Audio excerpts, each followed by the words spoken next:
All right. Hey, everybody. Welcome back to the channel. How's everybody doing out there? This is Rob here at Smirking Gun Reviews. And yeah, kind of weird just dropping in on a new show, 4 episodes deep. But long story short, I didn't have internet till from the end of February till the end of April. So everything kind of got thrown off. And I actually didn't have any intention of reviewing this show. Just a weird story or little slice of life, what have you. Uh, I was a little annoyed at how much noise was in my house today, and I went to just go lay down and put something on. I'm like, let's put on Mare of Easttown in the background to fall asleep to, take a nap to. And I ended up watching all 3 episodes that were available on HBO Max. And it was like, you know what? The new episode comes out tonight. I really enjoyed aspects of this show, and so why not talk about it from here on out and see where it goes? Because on this channel, we used to talk about a lot of HBO stuff. We also used to talk a lot more than just comic book stuff. We used to talk about like serious dramas, even though Watchmen is a comic based off of comics, things like that. Lovecraft Country, stuff with like a lot of meat on it and topical issues. And I think this is a good one to talk about because, and thankfully, starting in episode 4, I don't have to do all sorts of extra work here with as far as recapping it, because if you're watching this, you've seen the other 3 episodes, or if not, I don't know why you'd start here. But to give you a little rundown if you don't know what the show is about, right? And you want to know a little bit, here's a little recap for people who saw this on my channel and want to know whether or not to watch this show.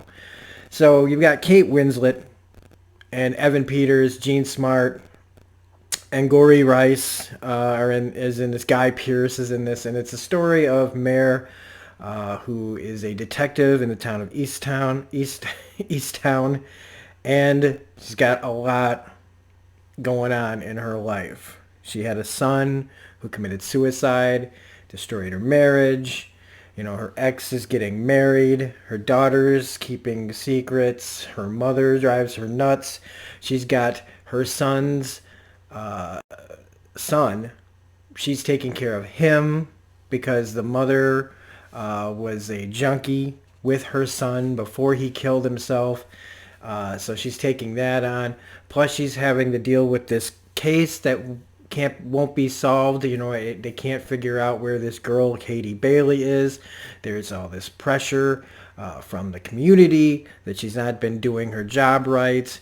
There's just a ton of stuff going on. Plus she is a very flawed individual as it is. She's a real person. And then this girl named Erin, who's also another young single mother, which was what Katie was, dies. And they find her body, and a lot of this is, are these connected, and who did it? And it's, on the surface, stuff you've seen a million. Stuff you've seen all over the place, right? Because I was actually wondering, like, as I've watched these 4 episodes, what's the point of this story? Because the mystery just kind of seems like, and especially if you've seen a ton of these, the mystery of who did what to these people always kind of seems like secondary to something else, because it's just less interesting. We've seen, oh, it's really this person. Oh my God. And so it's not really, to me, that part of it's just not really that interesting, because we've seen this stuff over and over and over throughout our lives, depending on how old you are. So what's the real story going on in Mare of Easttown? And really, it's Kate Winslet's character just dealing with all this stuff in her life. You've got a ton of side characters in this that really, I'm still questioning their role in this and their importance of this, because they all seem to kind of just exist to bounce things off of, just about, to be around Kate Winslet's life, except for like her daughter. They've got, her arc. I'm not really sure what her arc is, what purpose it serves, because I really like the actress, but her arc just seems to be that she was in a relationship, she plays music, she's kind of always caught in the middle of her dad being the good cop and her being the bad cop, and her mom being the bad cop. And, she keeps secrets from her mother, just like her son did. And, she has a breakup up to this point. She met somebody else. She lies about, this person just being a friend. But really, I don't understand her point in all this other than it's just something else to be put on, for Kate Winslet's character to deal with. I thought maybe it could be about, just understanding and knowing your kids and not messing up, after you lost one kid to, he had serious issues. And then on top of it, having substance abuse problems, I'm actually surprised at how well adjusted the daughter is and how self-reliant she is. And really, you don't really have to worry about this character to me that much. Not that you're not supposed to worry about your children, but she seems like pretty, she's just doing normal teenage stuff. Also, Guy Pearce's character, I like Guy Pearce a lot, but I don't really know why he needs to be in here. What is the purpose of his role in this story? Other than she has to have somebody who likes her so that we can add an extra bit of drama? Okay. Because then you have Zabel, played by Evan Peters, who I was really happy to see in this. I really have grown to like this guy a lot over the years. But then he asks her out too in the course of this episode. And I was like, so she has to be this is like a Growing Pains episode, right? Where it's like Kirk Cameron's, makes 2 dates for the prom. Why do we need that plot in here? Which one do I go out with? The writer who teaches now, or the younger detective trying to prove himself? Who at first I was kind of thinking that he might not really have, they call him the hero cop, but I was thinking he kind of sounds like he really doesn't really know all that much. Again, a story kind of getting a little more prominence than it deserves because what really happened probably isn't that interesting. But I like the actor. I actually think that he's one of the more solid characters because being a detective, he's got a purpose for the case to be there and help solve the crime. But adding him as a romantic interest to this story, why? This is a 7-episode series. I don't know if this is going to be a continuing thing. I kind of feel like it's not. I just don't really see much of the point of going on unless this is based on a book series, which again, I don't know. I tried looking it up. But what's important here, I guess, really it just is Kate Winslet's character, and everyone else is just kind of what they do affects how she handles things. And this cast, though, is great. I really like Jean Smart, too, in this as her mom, who will be reviewing that show Hacks that she's on coming out Friday. I'm interested in talking about that show as well. But this episode is, sees her right off of the 3rd episode where she's suspended for putting the heroin in Carrie's car, the girl, her son's mother, who's been in rehab for a long time. And we get more into that backstory. And I actually was kind of floored that the character went there as far as stealing heroin from the evidence locker and framing this girl so that she wouldn't have a chance to get her son back, which, makes her a very, that's an unlikable thing to do. But it makes her a very real character.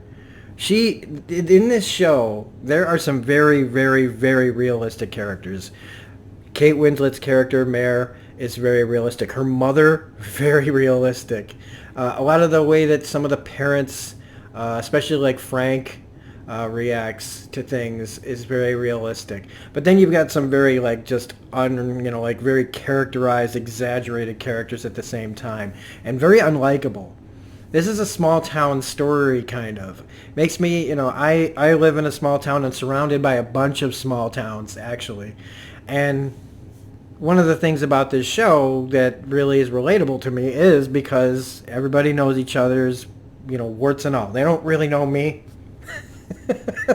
I, I kind of just I was born here and then I left for a long time and then I came back. So there's like stories I'm sure that some people probably say about me. That there's one guy in this town that only remembers me because when I was in third grade and he was in second grade, we started the third grade second grade war. If you want to call it that, a punch was swung and apparently him in the face when I was in third grade, and I come back years later and he remembers it. That's the kind of, I guess he kind of would, but it's one of those, the way that they deal with it, they hold on to that stuff, and this show is full of that. Everybody knows all each other's dark secrets. It's, it's very accurate if you know these kinds of places in the world. But close communities aren't that rare. I was thinking about that in your group or your little, neighborhoods, people know each other really well in a lot of places. So it's not that uncommon, but it's really common out here in like the rural areas where there's just not much to do or talk about unless you make your own fun like I'm doing right now. So again, very relatable. But now we have to talk about like where we're starting now in this episode, and I keep trying to, and I keep doing other things, which is coming right off of the last episode. She's been suspended, and it's kind of, what do you do when you know that there are things that you need to do, you feel you need to do, and you can't do them. And like I said, her character, after what she did with the heroin, made her just seem like that's such an unlikable move. But again, it's a very real move. People, like, what would you do to save your child? In her eyes, she's saving her grandchild from someone who could very easily relapse and neglect this child that needs care. And when we get the flashback of what happened one night when they broke into her house, her son and her his girlfriend Carrie, ripping her off, locking him in, you could totally see that not only was the drugs affecting him, but his mental stability, on top of all that instability, was affecting things too. And when they, basically assault her for trying to take her, protect herself and keep her own money, and being called a you dumb fucking bitch by this girl, yeah, probably hold a grudge. I would probably hold a grudge against someone who did that to me. So in her eyes, she's doing everything it takes to make sure that, even though this girl says, I'm trying everything I can do to like get my son back, and please just stop. As a, somebody who's dealt with alcohol problems in the past, you want people to understand that you're trying and you want to get better and you can get better. But really, realistically, getting people to really trust you again isn't just something that people are going to do for the most part. If you have people that constantly support you like that, then you are so lucky. But Kate Winslet's not taking that chance.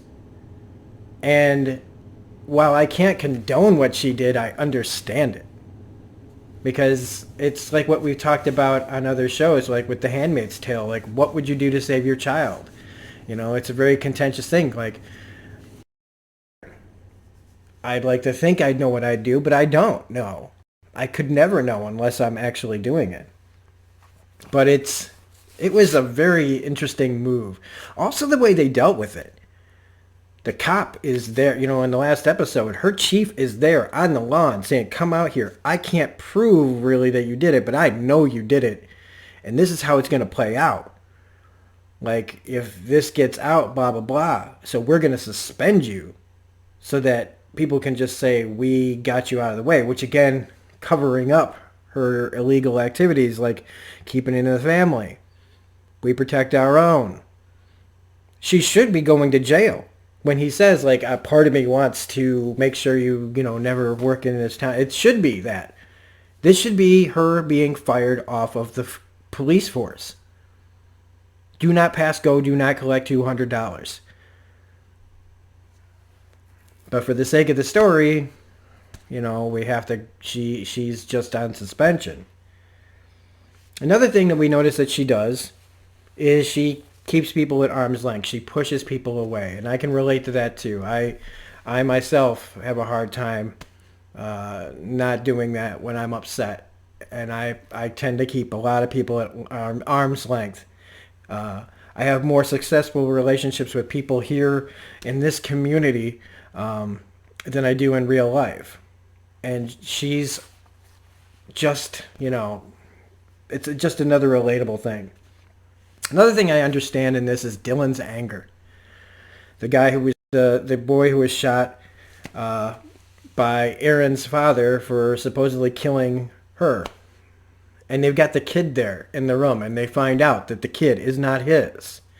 And they're like, it's not the baby's fault. But the thing is, you're talking to the guy who just took a bullet in the back and might have died over someone else's kid.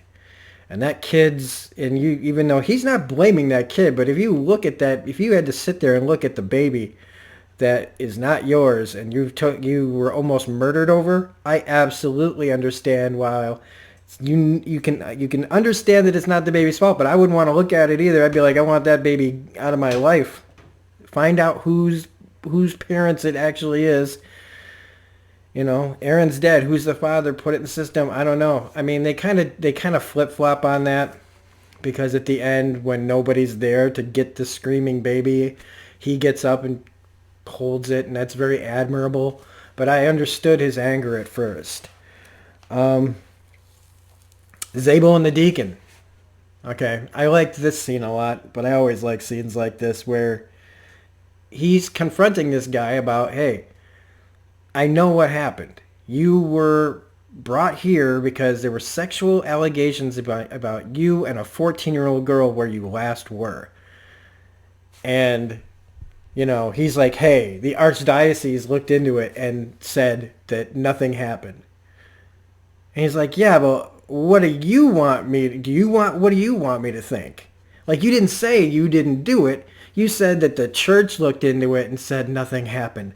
And that answer that the church, again, like the police, the church policing their own and allowing these people to continue to go out there and keep their job and be with the communities and allow them to be around the same things that got them in trouble in the first place, when they should either, you know, be in psychiatric help or in jail or however else you want to handle that kind of situation. But they shouldn't be doing the jobs that they have just because a cop says, oh, well, you just get a suspension, or you over here, we'll just move you to another church.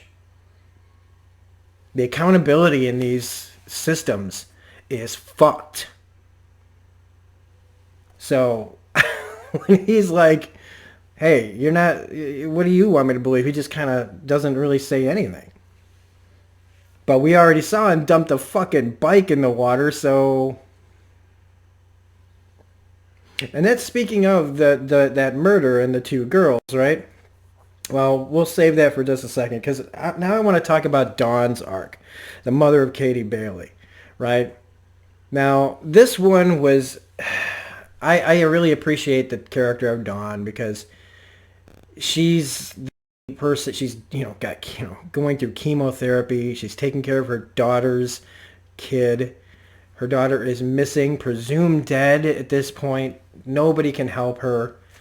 And unfortunately, what they do here is they do a really obvious ploy that I gave myself two options here, because I didn't want to just say one thing for sure. But my first instinct was actually correct, is that when she gets the phone call that somebody wants to, hey, I know where your daughter is, I need $5,000. $5,000 is such a low number for a kidnapping.